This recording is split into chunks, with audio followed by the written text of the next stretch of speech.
ರಾಜಕೀಯ ಹೋಗ್ಬೇಕು ಪ್ರಜಾಕೀಯ ಬರಬೇಕು ಅನ್ನೋಂಥ ನಿಟ್ಟಿನಲ್ಲಿ ಸಾಕಷ್ಟು ಬಾರಿ ಒಂದಿಷ್ಟು ಜಾಗೃತಿ ಮೂಡಿಸುವಂಥ ಕೆಲಸವನ್ನ ರಾಜಕಾರಣದಲ್ಲಿ ನಮ್ಮ ರಾಜ್ಯದಲ್ಲಿ ಮಾಡಿರ್ತಕ್ಕಂಥವ್ರು ರಿಯಲ್ ಸ್ಟಾರ್ ಉಪೇಂದ್ರ ಅವರು. ಈಗ ಒಂದಿಷ್ಟು ಕಾರಣಗಳಿಗೆ ಅವ್ರನ್ನ ಮತ್ತೆ ಮಾತಾಡ್ಸುವಂಥ ಸಂದರ್ಭ.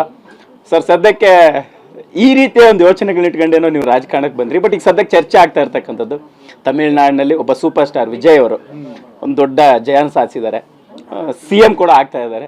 ಸೊ ಫಸ್ಟ್ ನಿಮ್ಮ ರಿಯಾಕ್ಷನ್ ಏನು ಸರ್? ಅದಕ್ಕೆ ತುಂಬ ಸಂತೋಷ. ಏನಂದರೆ ಅವರು ಸಂಪೂರ್ಣವಾಗಿ ಎಲ್ಲ ಬಿಟ್ಟು ಬಂದು ಏನೇಳಿ ತುಂಬ ಸೀರಿಯಸ್ ಆಗಿ ತೊಗೊಂಡು ಇದನ್ನು ಇವತ್ತು CM ಆಗ್ತೀಯ ಅಂದರೆ ಒಂದು ನಿಜವಾದ ಒಂದು ಬದಲಾವಣೆಯ ಗಾಳಿ ಅಂತ ಹೇಳಬೇಕು. ನನಗೆಲ್ಲದಕ್ಕಿಂತ ಹೆಚ್ಚಿಗೆ ನೆಕ್ಸ್ಟ್ ಅವ್ರು ಏನು ಮಾಡ್ತಾರೆ ತುಂಬ ಕುತೂಹಲ ಇದೆ. ಯಾವ ಥರ ಮಾಡ್ತಾರೆ, ಯಾವ ಥರ ಚೇಂಜಸ್ ತರ್ತಾರೆ. ಯಾಕಂದರೆ ಯಂಗ್ಸ್ಟರು ನೋಡೋಣ, ಅದಕ್ಕೆ ಕಾಯ್ತಾ ಇದ್ದೀನಿ ನಾನು. ತುಂಬ ಅಲ್ಲ, ಕೋಟ್ಯಾಂತರ ಜನರ ಹತ್ರ ನಾನು ಕಾಯ್ತಾ ಇದ್ದೀನಿ. ಸರ್, ಈಗ ನಿಮ್ಮಲ್ಲಿ ಯಾವತ್ತು ಸರ್ ರಾಜಕಾರಣದ ಒಂದು ಬದಲಾವಣೆ ಆಗ್ಬೇಕಂತ ಮೊದಲು ನಿಮ್ಗೆ ಇನ್ಸ್ಪಿರೇಷನ್ ಆಗಿದ್ದು ಯಾವಾಗ? ಸೊ ಈಗ ಈ ಎಲ್ಲ ಬೆಳವಣಿಗೆಗಳನ್ನ ನೋಡಿದಾಗ ಮತ್ತೆ ನಿಮ್ಮಲ್ಲಿ ಏನಾದ್ರು ಒಂದು ಹೊಸ ಸ್ಫೂರ್ತಿ ಶುರು ಆಗ್ತಿದೆಯಾ ಹೇಗೆ ಅಂತ ಸರ್? ಇಲ್ಲ, ಹಾಗಲ್ಲ ನೋಡಿ. ನಾನು ಆಪ್ರೇಷನ್ ಅಂತ ಮಾಡ್ಬೇಕಾದ್ರೆ ಅದೇನೋ ಒಂದು ಆ ಟೈಮಲ್ಲಿ ಆ ಯಂಗ್ ಏಜಲ್ಲಿ ಇರುತ್ತಲ್ಲ, ಎಲ್ಲ ಬದಲಾಗ್ಬಿಡ್ಬೇಕು, ಹಿಂಗಾಗ್ಬಿಡ್ಬೇಕು ಅಂತ ಅವಾಗಲೇ ಪ್ಲ್ಯಾನ್ ಮಾಡಿದ್ದೆ. ಆ ಸೂಪರ್ ಅಷ್ಟೊತ್ತಿಗೆ ಸ್ವಲ್ಪ ಈ ಥರ ಒಂದಿದ್ರೆ ಚೆನ್ನಾಗಿರುತ್ತಲ್ಲ ಅಂತ ಒಂದು ಸಿನಿಮಾ ಮಾಡಿ ತೋರಿಸಿದ್ದೆ. ಅದಾದ ಮೇಲೆ ಬರೀ ಸಿನಿಮಾಲಿ ಹೇಳೋದೆಲ್ಲ ಟ್ರೈ ಮಾಡಿ ಅನ್ನೋರು. ಆಮೇಲೆ ಹೆಂಗೆ ಟ್ರೈ ಮಾಡೋದನ್ನು ತುಂಬ ಯೋಚನೆ ಮಾಡಿದಾಗ ಇದು ಈ ಥರ ಮಾಡಿದ್ರೆ ಚೆನ್ನಾಗಿರುತ್ತಲ್ವ, ಈಗ ಟೆಕ್ನಾಲಜಿ ತುಂಬ ಇದಾಗಿದೆಯಲ್ಲ ಅಂದ್ಬಿಟ್ಟು ಈ ಪ್ರಜಾಕೀಯ ಅಂತ ಸ್ಟಾರ್ಟ್ ಮಾಡಿದ್ದು.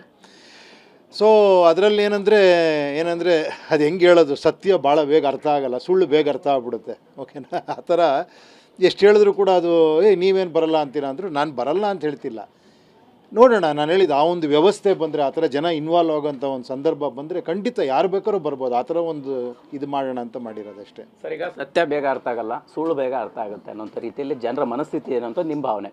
ಈ ತಮಿಳುನಾಡಲ್ಲಿ ಈ ರೀತಿಯ ಒಂದು ದೊಡ್ಡ ಕ್ರಾಂತಿ ಬದಲಾವಣೆ ಆಗಲಿಕ್ಕೆ ಏನು ಕಾರಣ ಆಗಿರ್ಬೋದು ಅಂತ ನೀವು ಈ ಎಲ್ಲ ವ್ಯವಸ್ಥೆನ ಅನಲೈಸ್ ಮಾಡಿದಾಗ ಸರ್? ಇಲ್ಲ, ಹಾಗಲ್ಲ. ಇದು ಅವತ್ತಿಂದನೂ ಆಗಿದೆ, MGR ಅವ್ರ ಕಾಲದಿಂದನೂ ಆಗಿದೆ. ಅಲ್ಲಿ ತುಂಬ ಸಿನಿಮಾ ರಾಜಕೀಯದಲ್ಲಿ ತುಂಬ ಜನ ಬಂದಿದ್ದಾರೆ. ಜಯಲಲಿತಾ ಅವ್ರು ಬಂದಿದ್ದಾರೆ. ಆ ಥರ ನಮ್ಮಲ್ಲೂ ಬಂದಿಲ್ಲ ಅಂತಲ್ಲ, ಬಂದಿದ್ದಾರೆ.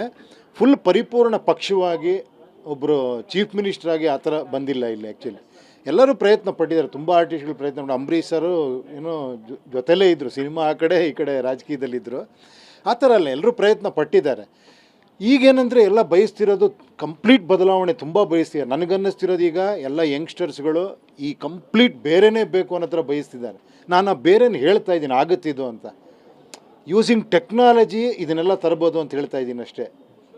ಸರ್, ಈಗ ಅದೇ ಜಂಜಿ ಕ್ರಾಂತಿ ಆಗ್ತಾ ಇದೆ. ಸೊ ಒಂದು ಬದಲಾವಣೆ ತಮಿಳುನಾಡಲ್ಲಿ ಆಗಿದೆ. ಕರ್ನಾಟಕದಲ್ಲಿ ಅಂತಹ ಬದಲಾವಣೆ ಸಾಧ್ಯತೆಗಳು ಇದೆಯಾ ಅನ್ನೋವಂಥದ್ದನ್ನು ನೀವು ಅನಲೈಸ್ ಮಾಡಬೇಕು? ಖಂಡಿತ. ನಾನು all over India, all over ಪ್ರಪಂಚ ಸಾಧ್ಯತೆ ಇದೆ. ಇದು ಆಗಲೇಬೇಕು ಆ್ಯಕ್ಚುಲಿ. ಯಾಕಂದರೆ ಎಲ್ಲದರಲ್ಲೂ ಬದಲಾವಣೆನೇ ಸತ್ಯ ಅಂತ ಹೇಳಿದ್ದೇನೆ. ನೋಡಿ, ಬದಲಾವಣೆ ಯಾವುದು ನಿರಂತರವಾಗಿ ಆಗ್ತಾನೇ ಇರುತ್ತೆ. ಎಲ್ಲ ಫೀಲ್ಡಲ್ಲೂ ಬದಲಾವಣೆ ಆಗಿದೆ. ಅದೇ ಥರ ರಾಜಕೀಯ ರಂಗದಲ್ಲೂ ತುಂಬ ಬದಲಾವಣೆ ಆಗುತ್ತೆ, ಆಗ್ತಾ ಇದೆ. ತುಂಬ ದೊಡ್ಡದಾಗಿ ಬದಲಾವಣೆ ಆಗುತ್ತೆ ಇನ್ನು ಮುಂದೆ ನನ್ನ ಪ್ರಕಾರ. ಸರ್, ಈಗ ನೀವು ಕರ್ನಾಟಕ ಮಾತ್ರ ಅಲ್ಲ, ಎಲ್ಲ ಸೂಪರ್ ಸ್ಟಾರ್ಗಳ ಜೊತೆಗೆ ಒಡನಾಟ ಹೊಂದಿರ್ತಾರೆ. ವಿಜಯ್ ಅವ್ರನ್ನ ಯಾವತ್ತು ಭೇಟಿ ಮಾಡಿದ್ದಂಥದ್ದು, ಮಾತನಾಡಿದಂಥ ಆ ರೀತಿಯ ಸನ್ನಿವೇಶಗಳನ್ನ ನೆನಪಾಗ್ತಿದೆಯಾ? ಅಥವಾ ಯಾವತ್ತಾರು ಅವ್ರು ಮಾತಾಡಿದ್ದು, ಅವ್ರ ಬಗ್ಗೆ ಕೇಳಿದ್ದು? ಏನಂದರೆ ಜ್ಯೋತಿಕಾ ಅವರು ಒಂದು ಸತಿ ನಂಗೆ ತುಂಬ ಫೋನ್ ಮಾಡಿ ಗಿಲ್ಲಿ ಅಂತ ಒಂದು ಸಿನಿಮಾ ಮಾಡಿದ್ರು ಅವರು. ಅದರಲ್ಲಿ ಮೇಜರ್ ಒಂದು ಕ್ಯಾರೆಕ್ಟರ್ ಇತ್ತಲ್ಲ, ಪ್ರಕಾಶ್ ರಾಜ್ ಮಾಡಿದ್ರು. ಆಮೇಲೆ ಮಾಡಿ ಅಂತ ನಾನು ಮಾಡಲಿಲ್ಲ ಆ ಪಿಕ್ಚರ್ನ. ಆ ಟೈಮಲ್ಲಿ ಅವ್ರ ಜೊತೆ ಆ್ಯಕ್ಟ್ ಮಾಡಬೇಕಾಗಿತ್ತು. ಅದೇನೋ ಆ ಟೈಮಲ್ಲಿ ನನಗೆ ತುಂಬ ಬ್ಯುಸಿ ಇದ್ದೆ. ಪ್ಲಸ್ ಆಮೇಲೆ ಅದನ್ನೇನೋ ನನಗೆ ಆ ಕ್ಯಾರೆಕ್ಟರ್ ಮಾಡೋದಕ್ಕೆ ಮನಸ್ಸು ಬರಲಿಲ್ಲ, ಮಾಡಲಿಲ್ಲ ಅಷ್ಟೇ. ಸರ್, ಈಗ ಈ ಒಂದು ಬೆಳವಣಿಗೆ ಆದ ನಂತರ ದಳಪತಿ ವಿಜಯ್ ಅವರು CM ಆಗ್ತಾರೆ ಅನ್ನೋಂಥ ವಿಚಾರ ಬಂದ ನಂತರ ಕರ್ನಾಟಕದಲ್ಲಿ ಅಂತಹ ಒಂದು ಸಾಧ್ಯತೆಗಳಿರುವಂಥದ್ದು ನಮ್ಮ ಕನ್ನಡದ ಯಾವ ಸ್ಟಾರ್ಗಳಿಗೆ ಅನ್ನೋಂಥ ಸೋಷಿಯಲ್ ಮೀಡಿಯಾದಲ್ಲಿ ಸುಮಾರು ಟ್ರೆಂಡ್ ಆಗ್ತಾ ಇದೆ. ಸೊ ನಿಮಗೆ ಇದೆಲ್ಲವನ್ನು ನೋಡಿದಾಗ ಏನು ನೋಡ್ತಾ ಇದೆ ತಲೆಯಲ್ಲಿ, ಉಪ್ಪಿ ಸರ್ ತಲೆಯಲ್ಲಿ? ಅಲ್ಲ, ನನಗನ್ನಿಸ್ತಿರೋದು ಆ ಬದಲಾವಣೆ ಇದೆಯಲ್ಲ, ಇವಾಗ ಸ್ಟಾರ್ಗಳಾಗ್ತಾ ಇದ್ದಾರಲ್ಲ, ನೆಕ್ಸ್ಟು ಏನೋ ಸಾಮಾನ್ಯ ಮನುಷ್ಯನು ಸ್ಟಾರ್ ಆಗುವಂಥ ಒಂದು ಸಂದರ್ಭ ಬರಬೇಕು. ನನ್ನ ಆಸೆ ಅದು.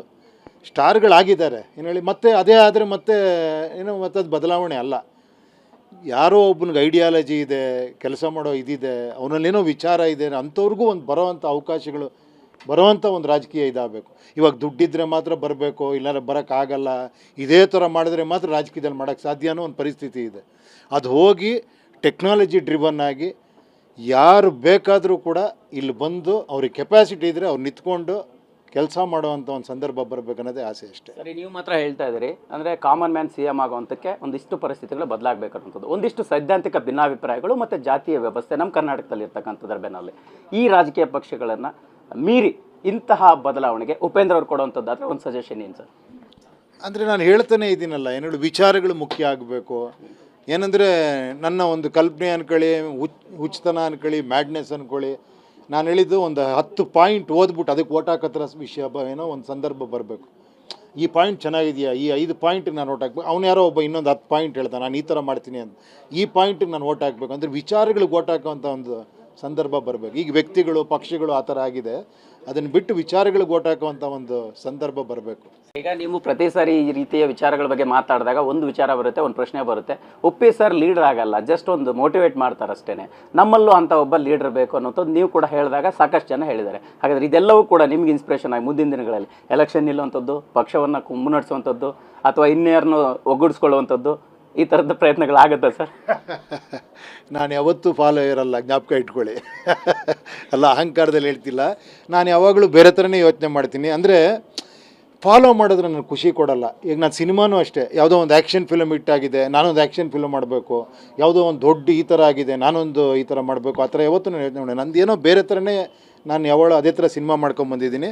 ಇದರಲ್ಲೂ ಅಷ್ಟೇ ನಾನು ಹೇಳ್ತಿರೋದು ಅದೇ ಹೇಳಿದ್ದು. ನಾನು ಏನು ಹೇಳಿ, ನಾನು ಫಸ್ಟಿಂದ ಯಾಕೆ ನಾನು ಇಲ್ಲಿ ಕಂಟೆಸ್ಟ್ ಮಾಡಲ್ಲ ಎಲೆಕ್ಷನ್ಗೆ ಅಂತ ಹೇಳಿದ್ದೆ ಅದಕ್ಕೋಸ್ಕರ. ನನಗೆ ಆರ್ಟಿಸ್ಟಾಗಿ ನೀವು ಓಟ್ ಹಾಕೋದಲ್ಲ, ನನ್ನ ವಿಚಾರಗಳಿಗೆ ಓಟ್ ಹಾಕಿ. ನನಗೆ ಅಂತಲ್ಲ, ಬೇರೆ ಯಾರೋ ನಿಂತ್ಕೊಂಡ್ರು, ನೀವು ನಿಂತ್ಕೊಂಡ್ರು ಕೂಡ ಈ ವಿಚಾರ ಪ್ರಕಾರ ನಾನು ಕೆಲಸ ಮಾಡ್ತೀನಿ ಅಂದರೆ ಅಂಥವ್ರಿಗೆ ಎನ್ಕರೇಜ್ ಮಾಡೋವಂಥ ಸಂದರ್ಭ ಬರಲಿ ಅಂತ. Yes sir. ಸರ್, ಇದೆಲ್ಲರ ಜೊತೆಗೆ ಇನ್ನೊಂದು ಮಾತು ಇತ್ತೀಚೆಗೆ ಬಂತು. ಅಂದರೆ ಉಪ್ಪಿ ಸರ್ ಹೇಳ್ತಾರೆ, ಬಟ್ ಕೆಲವು ಸಂದರ್ಭದಲ್ಲಿ ಮತ್ತೆ ನಮ್ಮ ರಾಜಕಾರಣಿಗಳೇನಿದ್ದಾರೋ ಅವರು ಇದ್ದಾರೋ ಅವ್ರ ಜೊತೆಗೇ ಹೋಗುವಂಥದ್ದು, ವೇದಿಕೆಗಳಲ್ಲಿ ಅವ್ರನ್ನೇ ಹೊಗಳುವಂಥ ರೀತಿಯ ಮಾತನಾಡುವಂಥ ಪರಿಸ್ಥಿತಿಗಳು ನಿರ್ಮಾಣ ಆಗಿದೆ ಅನ್ನೋಂಥದ್ದು ಸರ್. ಅದನ್ನ ಹೇಗೆ ತಗೋತೀರಿ? ಅಲ್ಲ, ನಾನು ಹೇಳ್ತಿರೋದು, ಇವಾಗ ನೀವು ಒಬ್ಬನ ಆಲ್ರೆಡಿ ಆಯ್ಕೆ ಮಾಡಿದ್ದೀರಾ, ಅವ್ರ ಜೊತೆ ಹೋಗ್ತೀರಾ, ನೀವು ಯಾರ್ದೋ ಮನೆಗೆ ಹೋಗ್ತೀರಾ, ಅವ್ರು ಊಟ ಕೊಡ್ತಾರೆ, ಹೇ ಊಟ ಚೆನ್ನಾಗಿಲ್ಲ ಅಂತೀರಾ? ಒಂದು ಸೌಜನ್ಯ ಅಲ್ವಾ? ಊಟ ಚೆನ್ನಾಗಿದೆ ಅಂತೇಳಿ ಏನು ಇದೆಯೋ ಅದನ್ನು ನಾನು ಹೇಳಿದೆ ಅಷ್ಟೇ. ಏನು ಹೇಳಿ, ಹಂಗಂತ ನಾನು ಇದುವರೆಗೂ ಬಂದಾಗಿಂದ ನಾನು ಯಾರನ್ನೂ ದೂಷಿಸೇ ಇಲ್ಲ. ಅವ್ರು ಸರಿ ಇಲ್ಲ, ಇವ್ರು ಸರಿ ಇಲ್ಲ, ಅವ್ರು ಅದೇ ರಾಜಕಾರಣ ಅನಿಸ್ಬಿಟ್ಟಿದೆ ಇವಾಗ. ಇನ್ನೊಬ್ಬರನ್ನ ಬೈದರೆ ಓ ಇವನೊಬ್ಬ ಬೆಟ್ರ್ ಬಂದ ಅಂತ, ಅವನ್ನ ಬೈದರೆ ಇವನು ಬೆಟ್ರು ಅಂತ. ಹಂಗಲ್ಲ ಹೇಳಿದ್ದು, ಅದು ಬಿಟ್ಬಿಡಿ, ಅದು ಬೇರೆ. ನಾನು ಹೇಳ್ತಿರೋದು ನಾನು ಎಲೆಕ್ಷನ್ ಟೈಮಲ್ಲಿ ನಡೆಯುವಂಥ ವಿಷಯಗಳು ಹೇಳ್ತಾ ಇದ್ದೀನಿ ಅಷ್ಟೇ. ಈಗ ನೀವು ಪ್ರತಿ ಸಾರಿ ಈ ರೀತಿಯ ವಿಚಾರಗಳ ಬಗ್ಗೆ ಮಾತಾಡಿದಾಗ ಒಂದು ವಿಚಾರ ಬರುತ್ತೆ, ಒಂದು ಪ್ರಶ್ನೆ ಬರುತ್ತೆ. ಉಪ್ಪಿ ಸರ್ ಲೀಡರ್ ಆಗಲ್ಲ, ಜಸ್ಟ್ ಒಂದು ಮೋಟಿವೇಟ್ ಮಾಡ್ತಾರೆ ಅಷ್ಟೇ. ನಮ್ಮಲ್ಲೂ ಅಂತ ಒಬ್ಬ ಲೀಡರ್ ಬೇಕು ಅನ್ನೋದು ನೀವು ಕೂಡ ಹೇಳಿದಾಗ ಸಾಕಷ್ಟು ಜನ ಹೇಳಿದ್ದಾರೆ. ಹಾಗಾದರೆ ಇದೆಲ್ಲವೂ ಕೂಡ ನಿಮ್ಗೆ ಇನ್ಸ್ಪಿರೇಷನ್ ಆಗಿ ಮುಂದಿನ ದಿನಗಳಲ್ಲಿ ಎಲೆಕ್ಷನ್ ನಿಲ್ಲುವಂಥದ್ದು, ಪಕ್ಷವನ್ನು ಮುನ್ನಡೆಸುವಂಥದ್ದು, ಅಥವಾ ಇನ್ಯಾರನ್ನು ಒಗ್ಗೂಡಿಸ್ಕೊಳ್ಳುವಂಥದ್ದು, ಈ ಥರದ ಪ್ರಯತ್ನಗಳಾಗುತ್ತೆ ಸರ್? ನಾನು ಯಾವತ್ತೂ ಫಾಲೋ ಇರಲ್ಲ, ಜ್ಞಾಪಕ ಇಟ್ಕೊಳ್ಳಿ. ಅಲ್ಲ, ಅಹಂಕಾರದಲ್ಲಿ ಹೇಳ್ತಿಲ್ಲ. ನಾನು ಯಾವಾಗಲೂ ಬೇರೆ ಥರನೇ ಯೋಚನೆ ಮಾಡ್ತೀನಿ. ಅಂದರೆ ಫಾಲೋ ಮಾಡಿದ್ರೆ ನನಗೆ ಖುಷಿ ಕೊಡಲ್ಲ. ಈಗ ನಾನು ಸಿನಿಮಾನೂ ಅಷ್ಟೇ, ಯಾವುದೋ ಒಂದು ಆ್ಯಕ್ಷನ್ ಫಿಲಮ್ ಇಟ್ಟಾಗಿದೆ, ನಾನೊಂದು ಆ್ಯಕ್ಷನ್ ಫಿಲಮ್ ಮಾಡಬೇಕು, ಯಾವುದೋ ಒಂದು ದೊಡ್ಡ ಈ ಥರ ಆಗಿದೆ, ನಾನೊಂದು ಈ ಥರ ಮಾಡಬೇಕು, ಆ ಥರ ಯಾವತ್ತೂ ನಾನು ಯೋಚನೆ ಮಾಡಿ ನಂದೇನೋ ಬೇರೆ ಥರನೇ ನಾನು ಯಾವಾಗಲೂ ಅದೇ ಥರ ಸಿನಿಮಾ ಮಾಡ್ಕೊಂಬಂದಿದ್ದೀನಿ. ಇದರಲ್ಲೂ ಅಷ್ಟೇ ನಾನು ಹೇಳ್ತಿರೋದು ಅದೇ ಹೇಳಿದ್ದು. ನಾನು ಏನು ಹೇಳಿ, ನಾನು ಫಸ್ಟಿಂದ ಯಾಕೆ ನಾನು ಇಲ್ಲಿ ಕಂಟೆಸ್ಟ್ ಮಾಡಲ್ಲ ಎಲೆಕ್ಷನ್ಗೆ ಅಂತ ಹೇಳಿದ್ದೆ ಅದಕ್ಕೋಸ್ಕರ. ನನಗೆ ಆರ್ಟಿಸ್ಟಾಗಿ ನೀವು ಓಟ್ ಹಾಕೋದಲ್ಲ, ನನ್ನ ವಿಚಾರಗಳಿಗೆ ಓಟ್ ಹಾಕಿ. ನನಗೆ ಅಂತಲ್ಲ, ಬೇರೆ ಯಾರೋ ನಿಂತ್ಕೊಂಡ್ರು, ನೀವು ನಿಂತ್ಕೊಂಡ್ರು ಕೂಡ ಈ ವಿಚಾರ ಪ್ರಕಾರ ನಾನು ಕೆಲಸ ಮಾಡ್ತೀನಿ ಅಂದರೆ ಅಂಥವ್ರಿಗೆ ಎನ್ಕರೇಜ್ ಮಾಡೋವಂಥ ಸಂದರ್ಭ ಬರಲಿ ಅಂತ. Yes sir.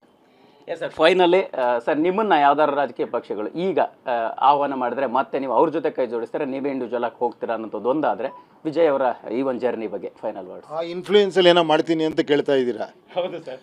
ಆ ಇನ್ಫ್ಲೂಯೆನ್ಸಲ್ಲಿ ನೀವು ಮಾತಾಡ್ತಿದ್ದೀರಾ. ನಾನು ಯಾವಾಗಲೂ ಹಿಂಗೆ ಇರ್ತೀನಿ. ಒಂದಂತೂ ಹೇಳ್ತೀನಿ, ನಾನು ಎಲ್ಲರೂ ಹೇಳ್ತಾರೆ ನೀವೇ ಬರಲ್ಲ ಬೇರೆಯವ್ರಿಗೆ ಹೇಳ್ತೀರಾ ಅಂತ. ತಪ್ಪು. ನಾನು ಹೇಳ್ತಿರೋ ನನ್ನ ಕೆಲಸ ನಾನು ಮಾಡ್ತಾಯಿದ್ದೀನಿ. ಯಾರೋ ಒಬ್ಬರು ಭಾಳ ಚೆನ್ನಾಗಿ ಹೇಳಿದರು, ರೀ ಯಾಕ್ರಿ ಅದನ್ನು ಅರ್ಥನೇ ಮಾಡ್ಕೊತಿಲ್ಲ ನೀವು. ಅವ್ರು ಹೇಳ್ತೀರ ನನ್ನ ಕೆಲಸ ನಾನು ಮಾಡ್ತೀನಿ, ನಾನು 90% ಕೆಲಸ ಮಾಡ್ತೀನಿ, ಒಂದು 10% ನೀವು ಮಾಡಿ ಅಂತ ಕೇಳ್ತಾ ಇದ್ದೀನಿ ಅಷ್ಟೇ. ಅದನ್ನು ಹೆಂಗೆ ತಿರುಗಿಸ್ಬಿಟ್ಟಿದ್ದಾರೆ ಅಂದರೆ ಎಲ್ಲ ನೀವೇ ಮಾಡ್ಕೊಳ್ಳಿ ಅಂತೀಯಾರ ಅವರು, ಎಲ್ಲ ನೀವೇ ನಿಂತ್ಕೊಳ್ಳಿ, ನೀವೇ ಮಾಡ್ಕೊಳ್ಳಿ. ಹಂಗೆ ಹೇಳ್ತಿಲ್ಲ. ನಾನು ಸೆಲೆಕ್ಟ್ ಮಾಡಿ ಕಳಿಸಿ, ಮಿಕ್ಕಿದ್ದಕ್ಕೆಲ್ಲ ನಾನು ಜೊತೇಲಿ ಇರ್ತೀನಿ, ಪ್ರತಿಯೊಂದಕ್ಕೂ ನಾನು ಕೆಲಸ ಮಾಡ್ತೀನಿ. ನಿಮ್ಮ ಕೆಲಸ ನಾನು ಕೇಳ್ತಿರೋದೇನು ಗೊತ್ತಾ, ಒಂದು 4 ಜನಕ್ಕೆ ಈ ವಿಚಾರ ಹೇಳ್ರಪ್ಪ ಅಂತ ಹೇಳ್ತಿದ್ದೀನಿ.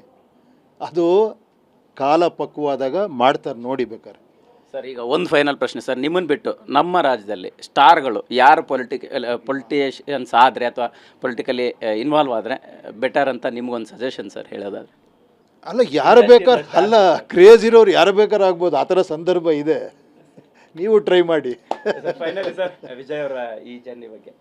ಇಲ್ಲ, ಖಂಡಿತ ಒಂದೇನೋ ಒಂದು ಒಳ್ಳೆ ಡಿಸಿಷನ್ ಅದು. ಆ್ಯಕ್ಚುಲಿ ಏನಂದರೆ ಇದುವರೆಗೂ ನಾನು ಸಿನಿಮಾದಲ್ಲಿ ನಾನು ಮಾಡಿದ್ದೀನಿ. ನೆಕ್ಸ್ಟ್ ನಾನೇ ಜನಕ್ಕೆ ಮಾಡಬೇಕು ಅಂತ ಬಂದಿದ್ದಾರೆ, ವೆಲ್ಕಮ್ ಮೂವ್ ಅದು.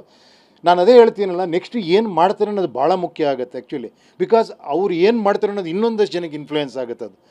ಸೊ ಆ ಥರ ಮಾಡ್ತಾರೆ ಅನ್ನೋ ಒಂದು ವಿಶ್ವಾಸನೂ ನನಗಿದೆ. ನೋಡೋಣ. Thank you sir. Thank you. Yes, ಇದಿಷ್ಟು ರಿಯಲ್ ಸ್ಟಾರ್ ಉಪೇಂದ್ರ ಅವರ ಮಾತಾಗಿರ್ತಕ್ಕಂಥದ್ದು.